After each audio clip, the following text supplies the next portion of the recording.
Hi, back again. This time to do a demonstration on how to make up a template. I'm sheathing the outside of the hull, and as you can see, they're quite complex shapes, so the easiest way is to make them template first and transfer that onto the ply, cut it out, thereabouts the right shape, and make the panel before you start fitting it. Now, what I'm using here is pattern plastic. We used to use craft paper, which is good, and they were doing great. And I went to buy some, but the wholesale supply, Top Fab in Albany, they recommend this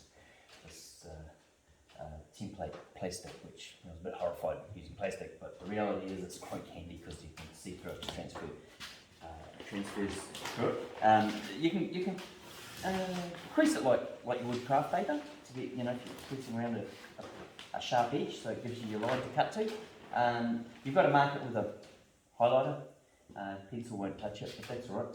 And the good thing about it is, with this chine down the middle here, this is we're fortunate with this boat is that it's level with the water line. We've thought that looks best, and it's easier to build, but a straight line's not forgiving. So it's important that I transfer the straight line that I've marked here with a laser onto the timber chines out to the edge of the ply on the outside skin of the hull, so that I get that true line all the way along. Now, I'm going to get it thereabouts, but it's going to be square to the spiralling shape of the hull, so it will need a little bit of tweaking up later, and it's a lot easier to take the outside edge off, okay, than it is to try and do a plane underneath like that.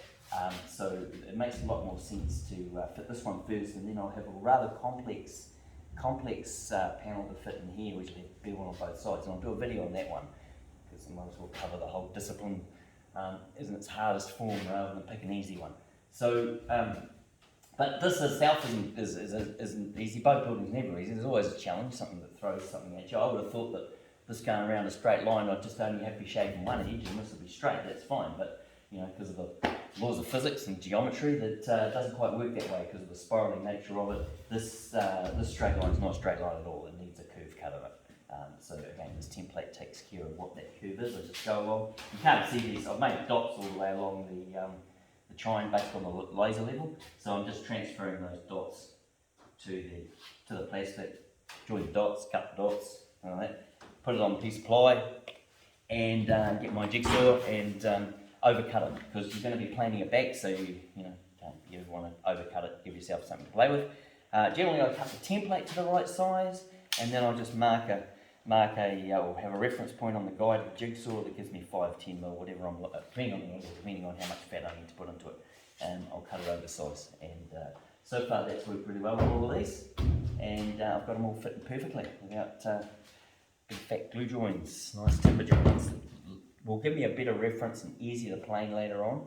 If you end up with just complex globs of glue along there, just you've got two densities to play with on the plane, and that's easier and it's better practice just to get the whole fitting right. And doing a good template like this, that helps. Thanks.